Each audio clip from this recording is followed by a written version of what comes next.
Hi there, Kerem. How are you doing today? Good, thank you. How are you? Happy to be Sorry here. about Great, that. yeah, great line of presentations. Really started off with Stefan's great intro. It was fantastic. Yeah, it's been a really good day. A lot of interesting companies. So excited to have you on and to hear about Metallum. It's a newish story to me. So yeah, I'd love to have you us through it. Maybe load up the presentation. Okay, well, thank you for having us, having me. And I'm a geological engineer. I'm the current CEO and president of Metallum. Metallum is a newly listed Canadian base metal company with focus in zinc and copper, listed on the TSX under ticker MZN. There will be some cautionary notes, as this might be having some forward-looking statements. So yeah, we are a relatively new company. We started listed early April.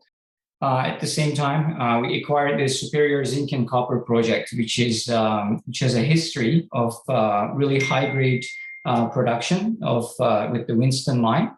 So our main asset, this asset is just 2 hours east of Thunder Bay and just 20 kilometers off of main Trans-Canada Highway. It's on grid. It has a lot of infrastructure ready to go, including tailings dams, transformers on site, 16 kilometers of underground development right to the mine. It has two horizons, which I'm going to be talking about shortly. But there's a JORC-compliant feasibility study that was done in 2019 by the previous owners, Superior Lake Resources, Australian company. So they did it under JORC-compliant. We are currently updating that and converting it into Canadian standards so we can move forward. We expect that to be published by the end of this month, early July, beginning of July. But we also started going after initial targets. So we are drilling at the moment. We are in our first phase. We're barely scratching the surface of this upside potential. So there is about 2 million tons at 18% zinc and 1% copper with some precious metals. So it's extremely high grade zinc and copper project, basically near-term production. So that's the high level. We'll go through it. So this shows our package that we acquired, but our focus is going to be Winston and Pick, which is the Superior project. It's near town of Schreiber, just east of Thunder Bay. There's a railway. There's Thunder Bay Port and the highway, obviously being there. Those are the main key elements. I don't want to spend too much time on geology, but I'm happy to answer or talk afterwards. It's a typical VMS deposit. So usually VMS deposits come in 2 to 4 main big horizons and multiple other lenses around it. So to date, there's only 2 horizons identified or known, Winston and Pick, which Pick has not been fully identified. Winston mostly mined out. I'm going to show you in a little bit. So our main ore is sphalerite, basically, for the zinc, and there's a lot of chalcopyrite as well. So the history, Inmet mined most of Winston Lake deposit in the 90s. They mined about 3.3 million tons at 14% zinc and 1% copper. So the remaining ore that is known as resource is higher grade at the Pick site. So they they shut down the mine late 90s due to low zinc prices. At the time, it was around $800 per ton.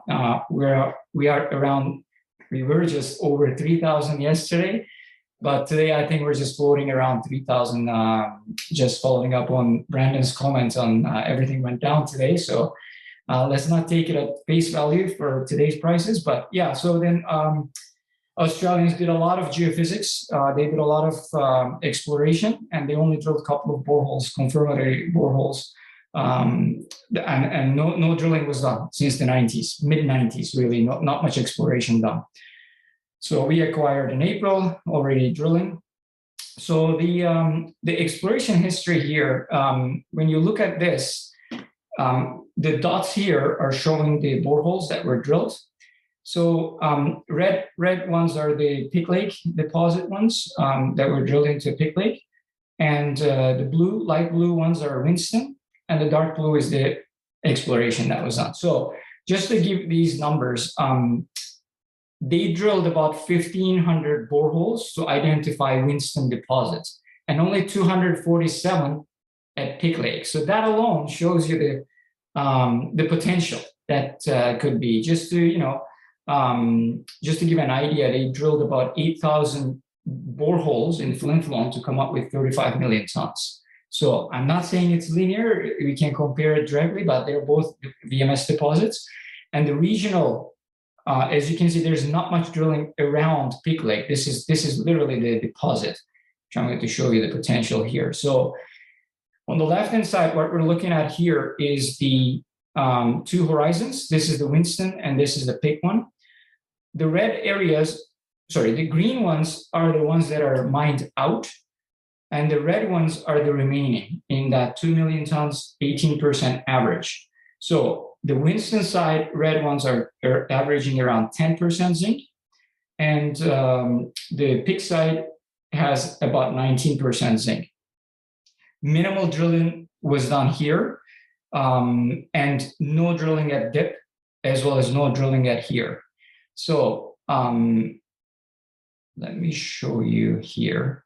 The Pick horizon, there's an Anderson showing on surface, and there's zero drilling that was done here, which we are targeting currently, as well as we are targeting the middle section here with our current drilling program. There's a lot more targets. There are 5 targets that were identified, but I want to show you the upside potential here on the Pick side.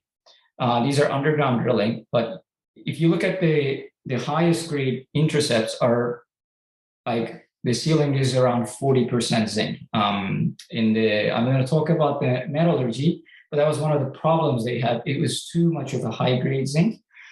But there's really good copper numbers also, and some really good precious metals. So there are a lot of upside potential here in the exploration side of things. If we look at on the plan view, so here is the Pick zone, and here's the Winston, and that's where the Anderson showing is. So this area has never been drilled. This area has never been drilled. Trail never drilled. Siglin never drilled. So those are where they identify Superior's geophysics data. It's showing very similar anomalies. There are like Winston or even some Pick zones.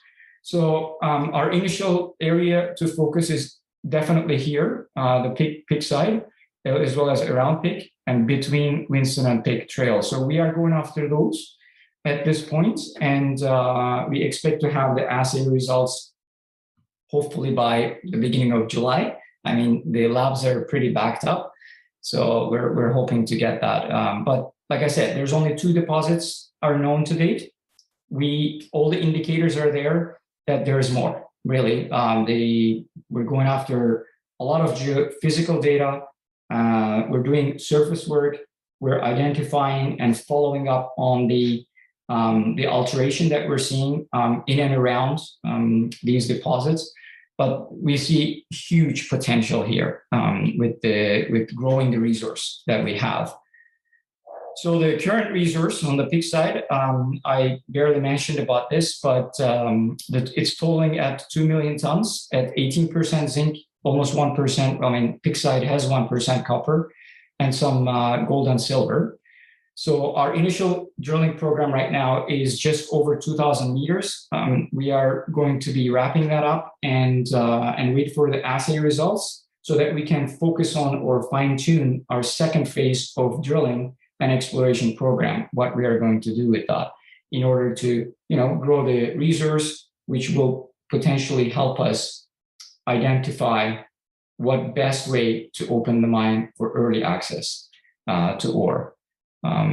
So this slide basically shows the historic recoveries as well as the recent in 2019 metallurgical data, metallurgical test that was done. There's really high recoveries we are seeing here, and almost zero problems with the metallurgy in terms of processing. So if we think, I mean, in today's numbers, when you look at these, and anybody can calculate it, I mean, not today's, but yesterday's, this mine generated almost $1.2 billion worth of zinc, $250 million worth of copper, $100 million worth of gold, and $30 million of silver over its 9-year mine life. And that's 3.3 million tons. We have 2 million tons now, and we're looking at growing that while we wait for our permits to open the mine, which they're in the queue, and we have to do dewatering and that sort of stuff. So while we're doing that, we're looking at increasing those numbers. If you convert that into gold equivalent, you're looking at 800,000 ounces of gold equivalent, more than 10%, 10 grams per ton gold equivalent. So that's high grade in any way you look at it.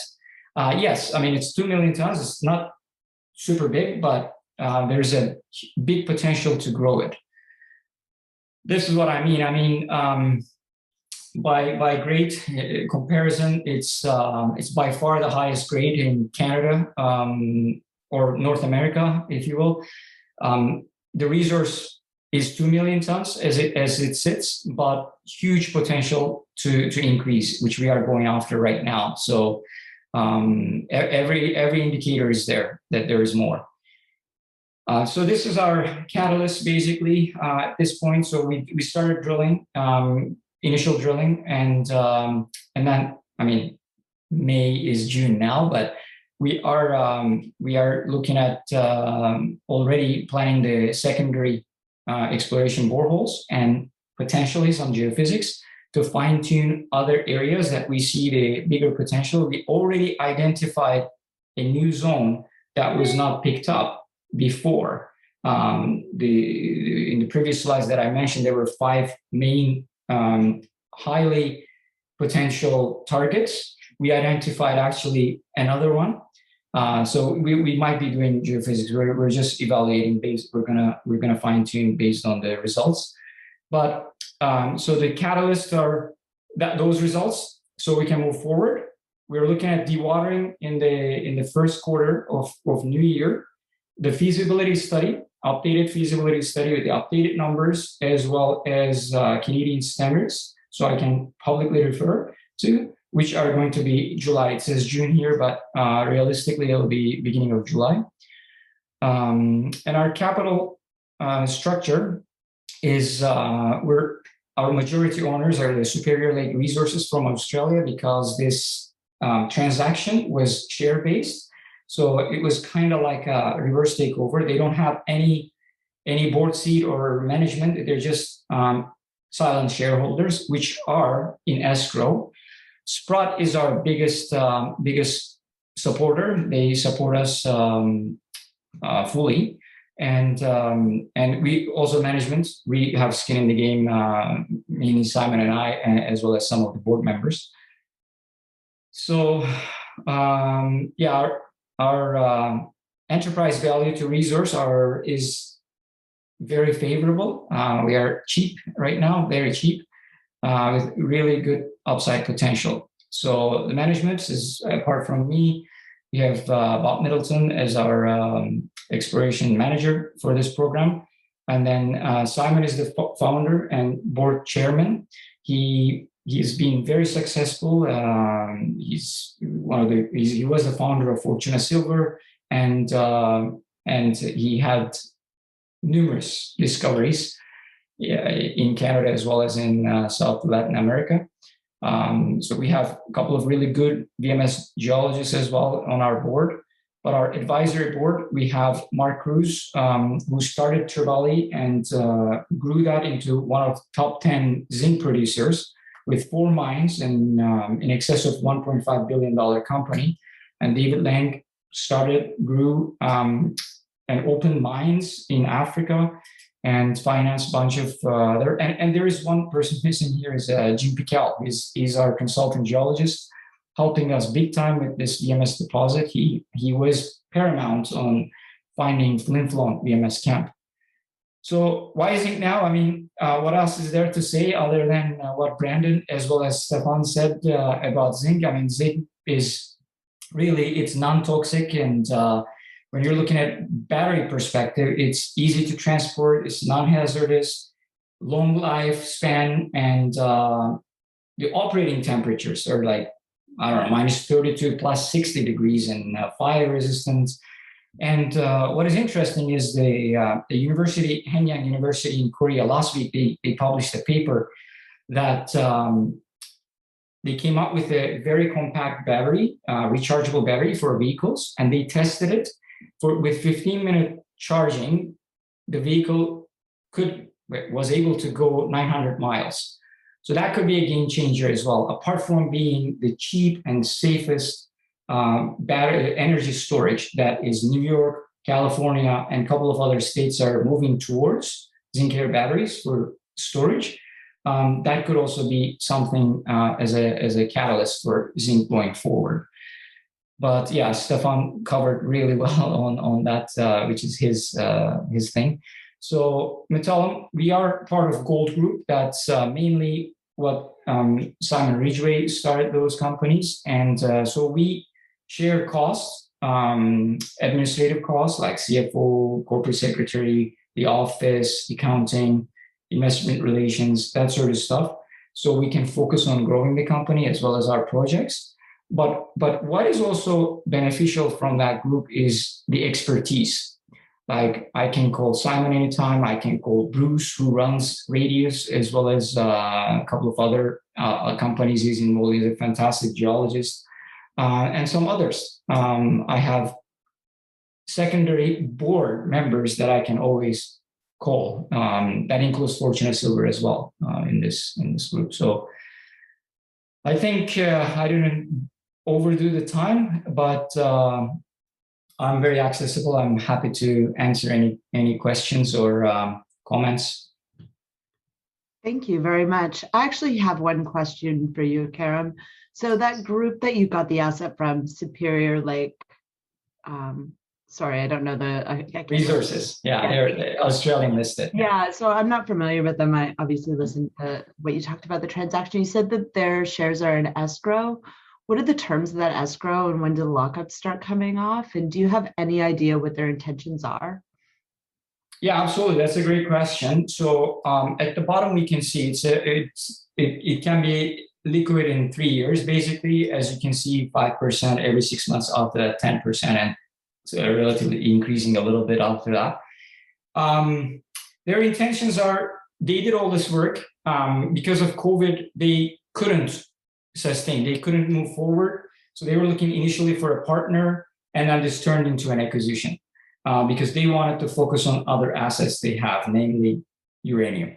So they want to be strategic shareholders. Like I mentioned, they don't have any say, they don't have any management role or board seat or anything like that.